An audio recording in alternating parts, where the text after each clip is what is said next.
Welcome to the Follow the Leaders podcast, where we get a glimpse into the minds and lives of exceptional leaders and hear about their experiences, insights, and strategies for success. On today's episode, we'll hear from one heart-centered, effective leader and hear about their wisdom and perspective. So get ready to follow along. Hello and welcome to the Follow the Leaders podcast. I am your host, Jamie Gale, and today I am so honored and excited to have Edward DeShazer on the show.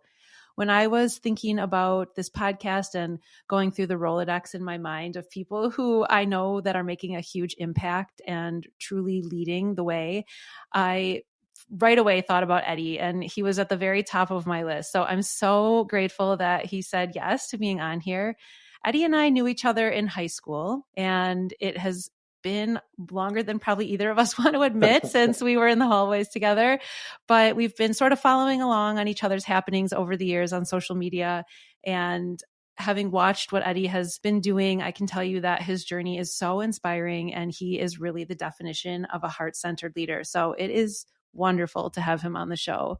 Edward DeShazer is an award-winning educator and school leader and a national speaker and presenter. He is the executive director of Greater Holy Temple Christian Academy and is the owner of both Teachers Ed Consulting and Synergy Hospitality. Edward is also the host of Teachers Ed Podcast, and he has been nominated as a notable minority executive in 2021 and a notable BIPOC executive in 2023. First of all, congratulations on all of your success and your impact, and welcome to the show. Thank you. I appreciate the congratulations, and I appreciate you. I'm always honored that people want to hear from me and hear about me. So I never take that stuff for granted. So thank you for having me on today. I'm super excited to talk. So Eddie, you wear a lot of hats in your work life. I was looking you up and having followed you for all of these years. Fill us in on what your work life all entails. So I always say like the foundation of what I do is a school. Like if someone put a gun to my head and was like, you can only do one of the things that you do, like the school would be what I would decide, because I've been at the same school this is finishing my 17th year there. So that is what my passion is. I do a lot of speaking at schools, at conferences, at universities. And then the hospitality stuff was something that I got into. And like when I was in college, I bartended. So I was always around bars. I was someone that in Wisconsin that liked to go out and have a good time. So eventually in like 2016, I was like, why am I paying to do this when I could get paid to do this? So I found a partner, a good friend of mine was looking for a business partner for one of his businesses. So I became his partner, and that kind of pivoted me into that industry. So I have some restaurants, food trucks, and bars in that space. But the main reason I'm able to do all of the things I do is because in every space that I have a really good team. Other than the consulting, I do that alone, other than I have a video guy. But every team, the school, hospitality, I have an incredible team. So I can't take all the credit because I am just surrounded by good people. First of all, it's so impressive how you keep all of these balls in the air. And that is, I know teams help, but you gotta take credit for being at the helm of those. So that is awesome. Okay. So the school, you obviously have a really dynamic, tell us a little bit about how your school is structured. You're the executive director. Obviously you have a lot of people on your team. So what does that look like? Yeah. So I'm the executive director, and if you were to compare us, so we're a private school, if you would compare us to a public school, I would be the superintendent is probably the closest position, because we do have a principal. We have an assistant principal. We have an administrative team that's 5 people. And actually this year, all of them are new to the administrative team because we lost 3 of our administrators last year due to family reasons. Literally each person had a family reason, and they all got out of education within a month of each other. So we have an all new team. So I do a lot of the financial aspects, the community things.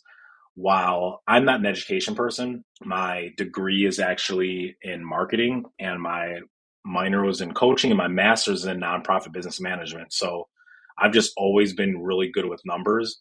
And the primary focus of my job is just making sure the money is where it needs to be, and we stay at a good budget, and we're just being as smart as we can with the money that we have. So that's like my primary job. And then I bring in a good team of educators who really have been in classrooms and understand education. So then my goal is to really try to empower them to make the educational decisions.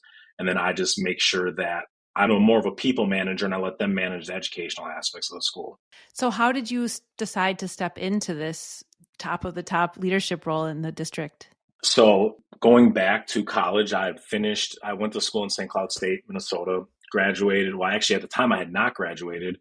I played football. I signed an agent. He moved me to Indianapolis, so I was there training. Wanted to play professional football. I ended up trying out for a couple teams, and then a couple weeks later, I blew my knee out playing basketball, which I shouldn't have been doing. But that's a whole nother podcast episode of guys who make terrible decisions over and over again.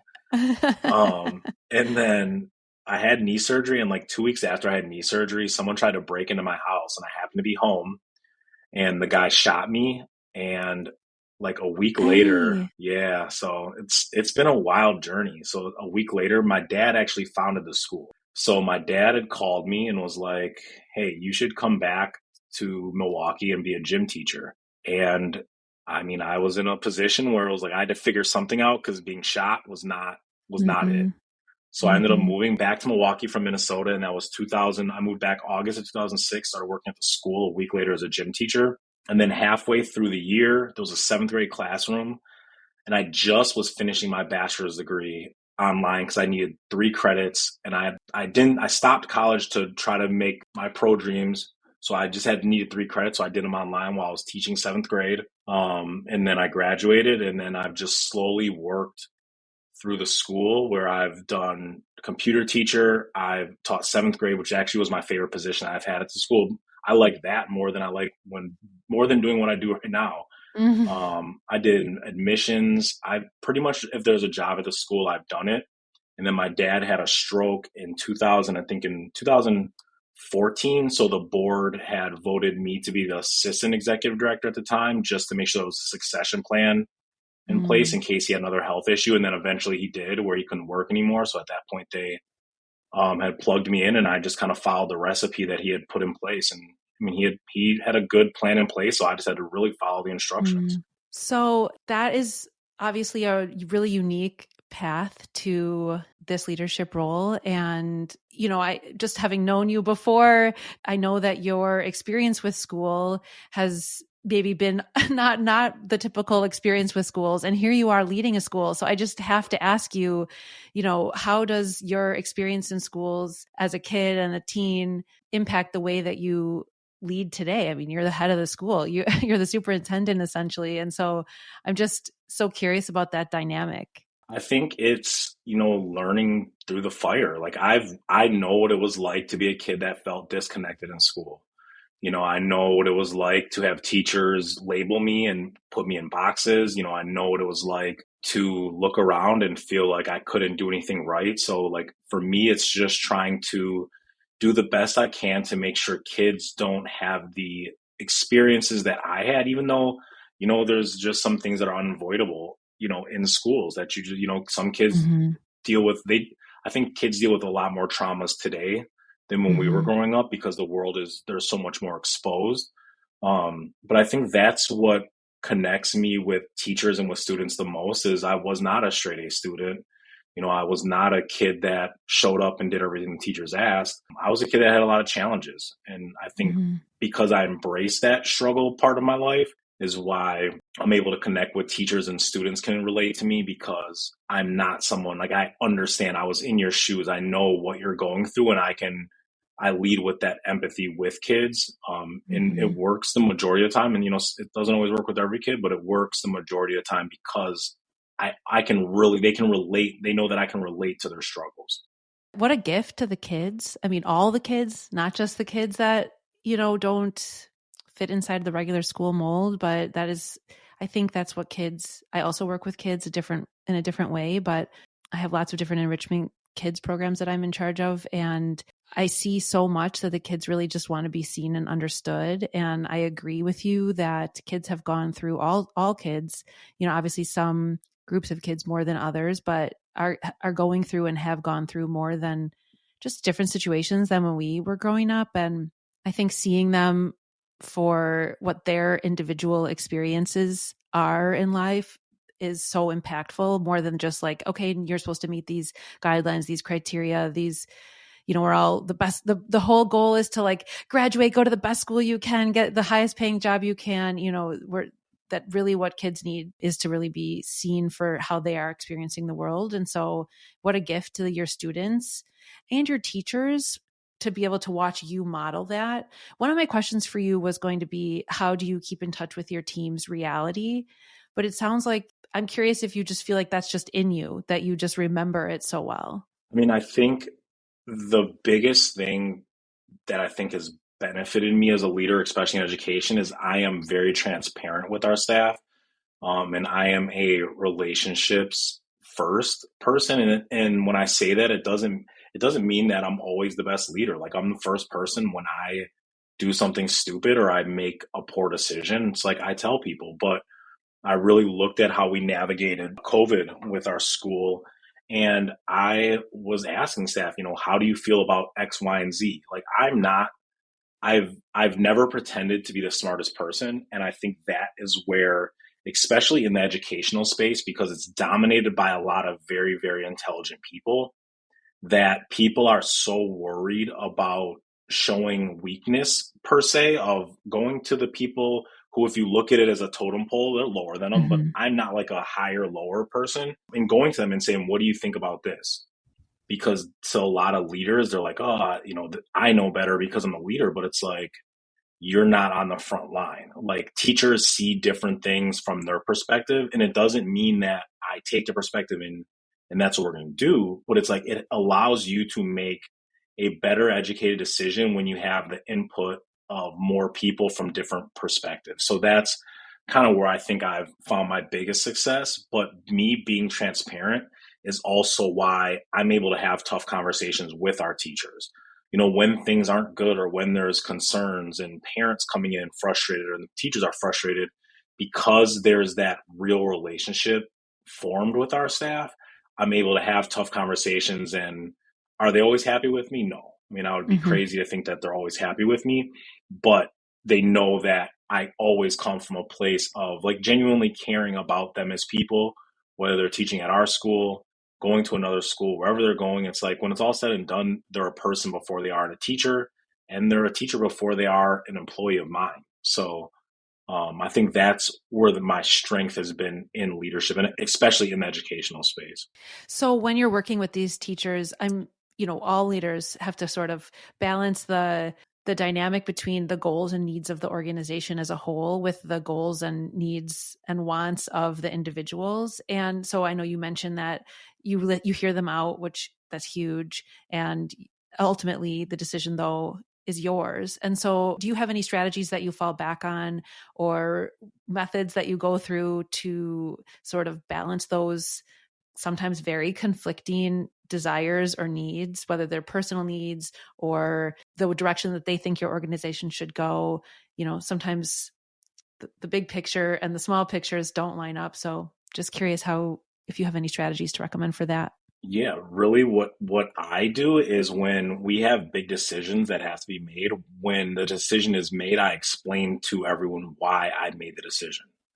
Because then it's like, whether you agree with it or not, you can understand why the decision was made. Because especially in schools, I understand because I was in a classroom. Like, your only focus is those four walls that your kids are in, where a lot of decisions get made at the 10,000 feet level, because I can see all of the rooms and everything that's going on.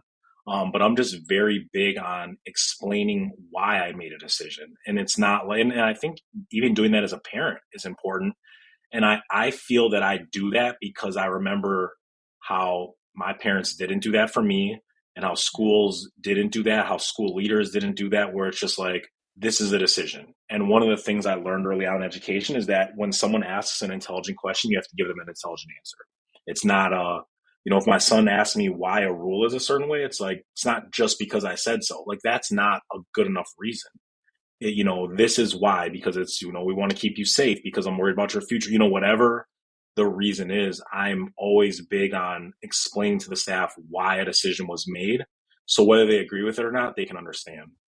I have a little bit of an off-topic question, but because of your like deep understanding of both kids and education and the systems, and I think that from what I've seen, you have kind of a unique perspective on the world of education that sometimes butts up against the typical norm, but you speak your truth so proudly, and I really respect your view of it.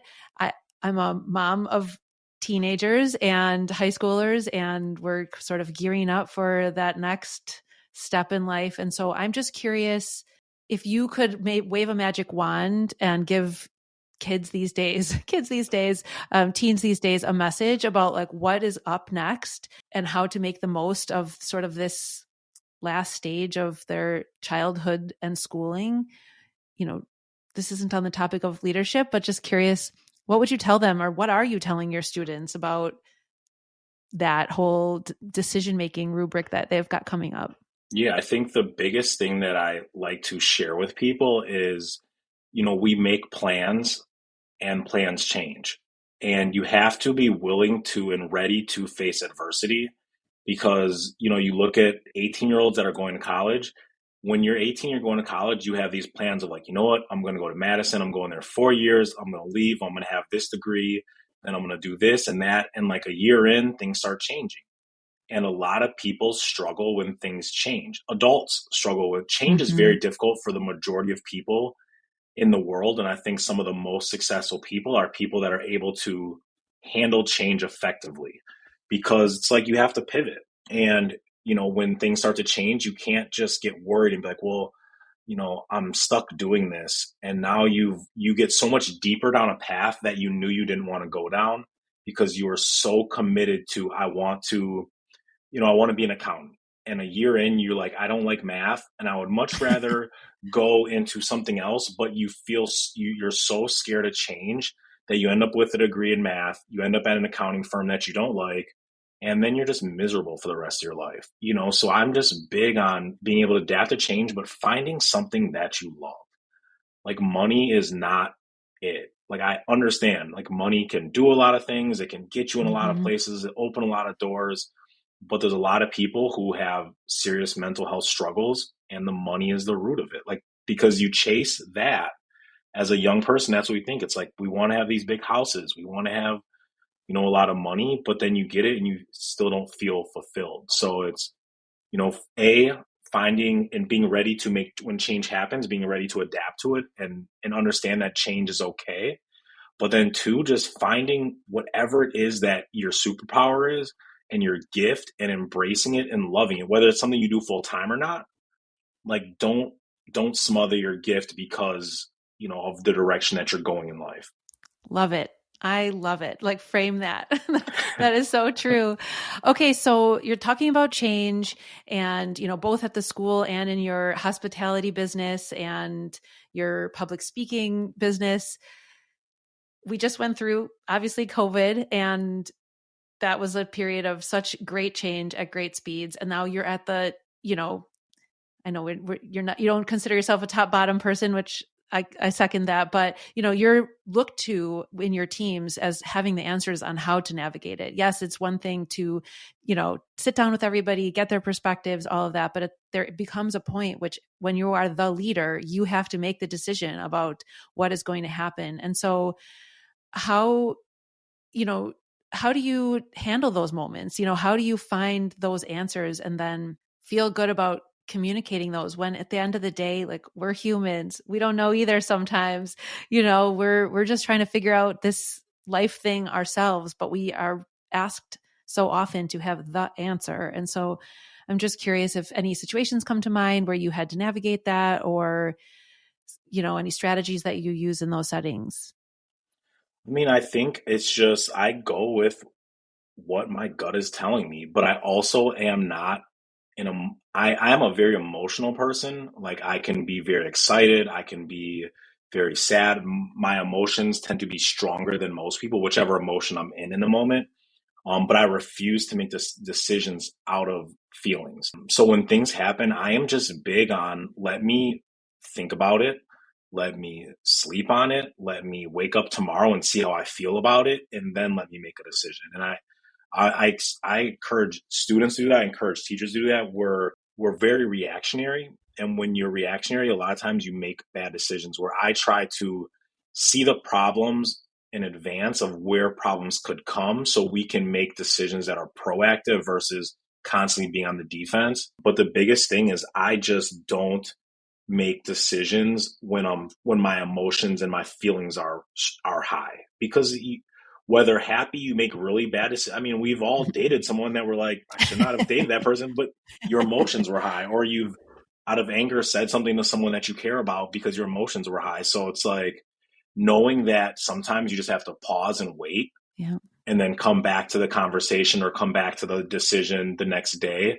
Like, I'm just big on that. Like, let's wait and let's all just reset. Let's come back to the table tomorrow and see how we feel then, because your feelings change. Did you always have that sort of inner knowing that you needed to pause, or is that a skill that you've built? Oh, geez, I wish I always had that skill. I probably wouldn't have gotten kicked out of school so many times.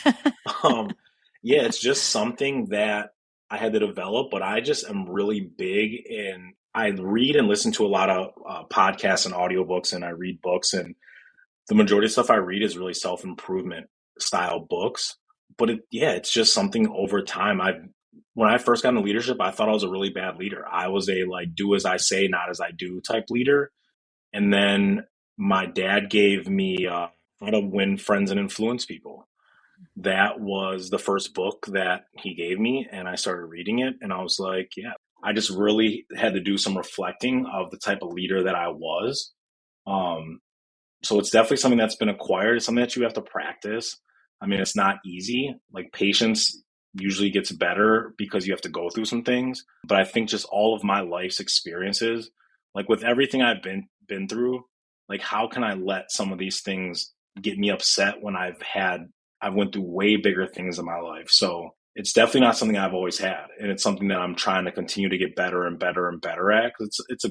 We're always growing. And I think that's the mistake that some leaders make, is they get to the top of an organization and they think they're like, it's not it. Like, you still got to grow. Like, you look at schools look differently now than they did when I got in 17 years ago. They're going to look different in 10 more years and 10 more years. And if people aren't adapting, you're going to continue to see the results that we're currently getting right now. And they're not very good in education, unfortunately. But I think that's because we've been comfortable with the status quo, and this is just what it's always been. And like, that answer just will never work for me, because it's not always going to be like this. We have to make changes. So first, after this, we have to exchange our book lists.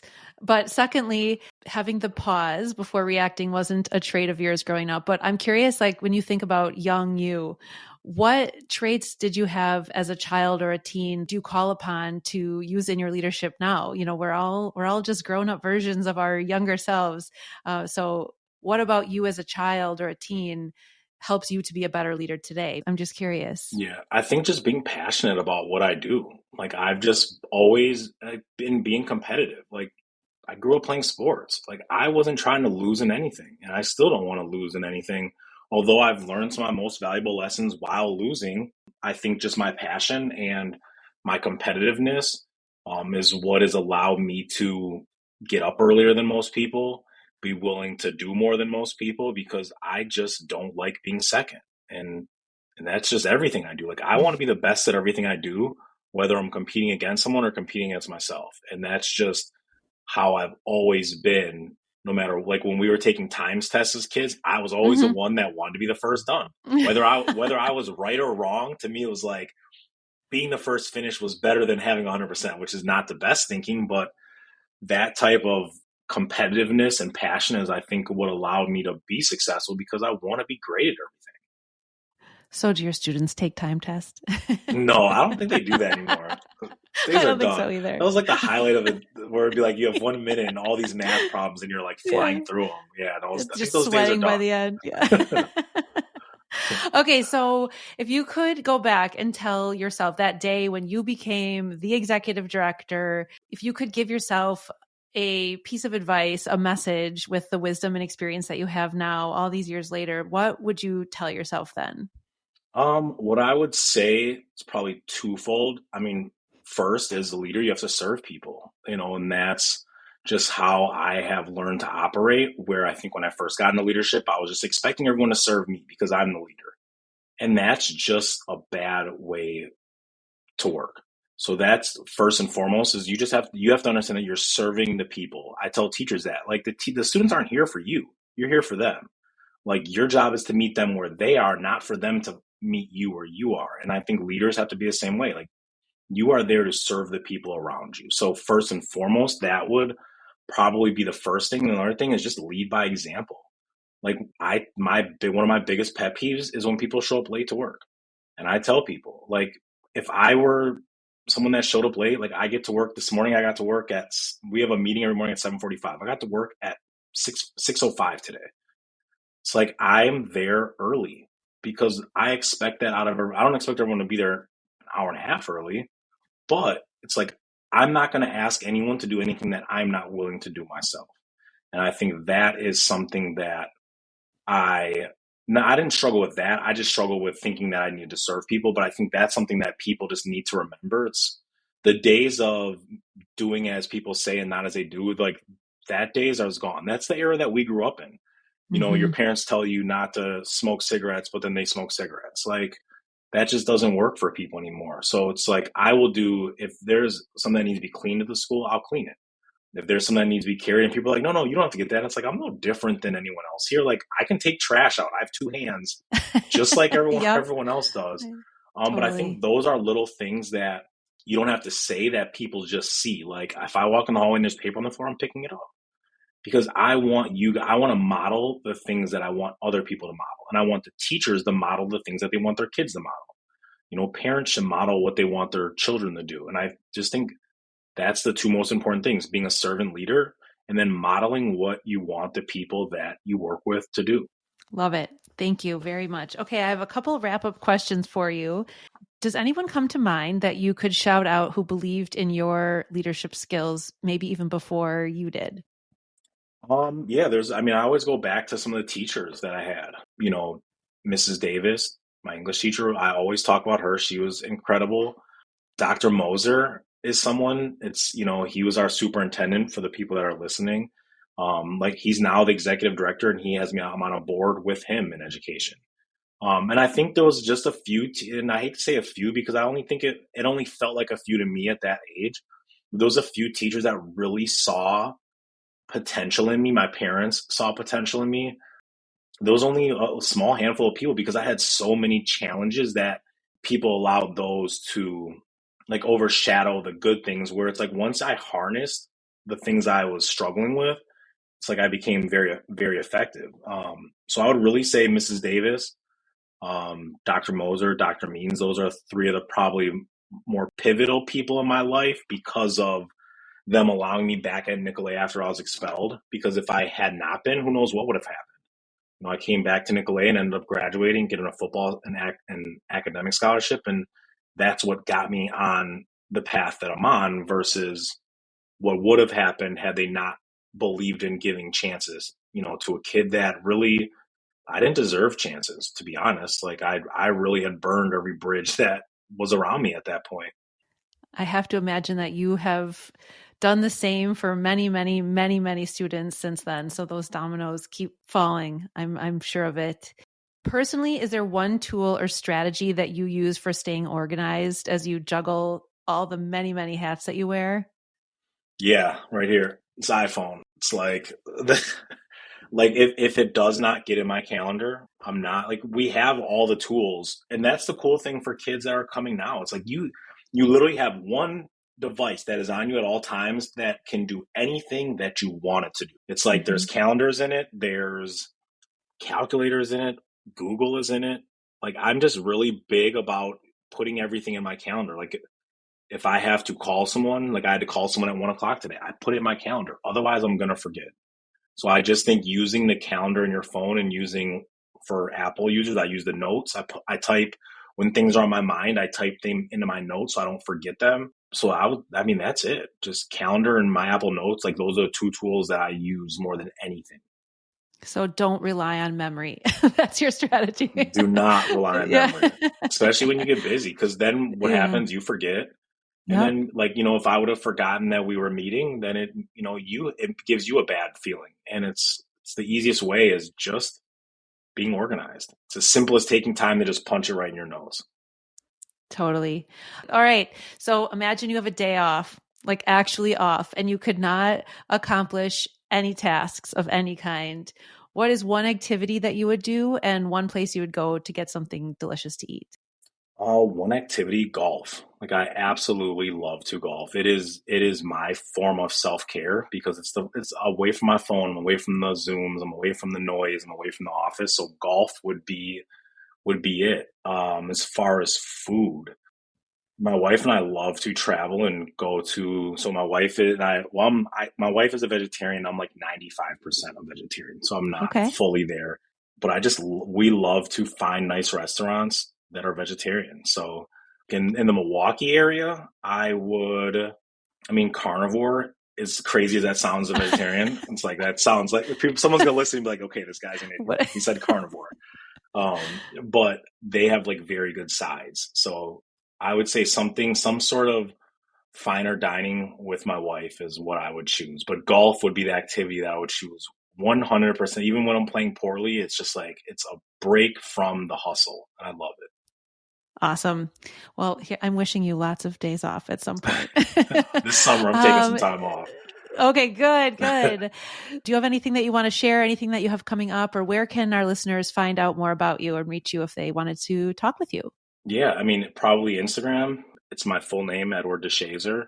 That's my username. My website is teachersed.org, and the school is greaterholy.org. So that's, one of those places. But Instagram is where I do the majority of my connecting with people, whether it's business, friends. That's where I do the majority of my connecting. So that would be the best place to connect if anyone's interested. We'll put everything in the show notes. I'll link your podcast. It's excellent. I've listened to it. It's wonderful for anybody in education. I'm in informal education and I still find it super beneficial. So highly Thank you. recommend Eddie's podcast called Teachers Ed. And thank you so much for chatting with me. I really enjoyed it. And I look forward to continuing to keep an eye on all the awesome things that you're doing. Yes, and we will definitely have some other things that you and I will do together because I know the spaces that you're in, and I love because you are an out of the box type thinker. I just see like the kids yoga. It's like these are things that communities need and that children need to really become the best adults. So I love what you're doing, and I think you are right on the mark with what kids need to become successful. So thank you for the work that you do as well. Thanks, Eddie. Thank you for listening to this episode. Eddie's story and perspective are such great food for thought, so I really hope that you enjoyed learning from him as much as I did. You heard Eddie mention that I work in the field of kids yoga, and I wanted to quickly tell you about a way that you can learn how to bring yoga and mindfulness to the kids in your life too.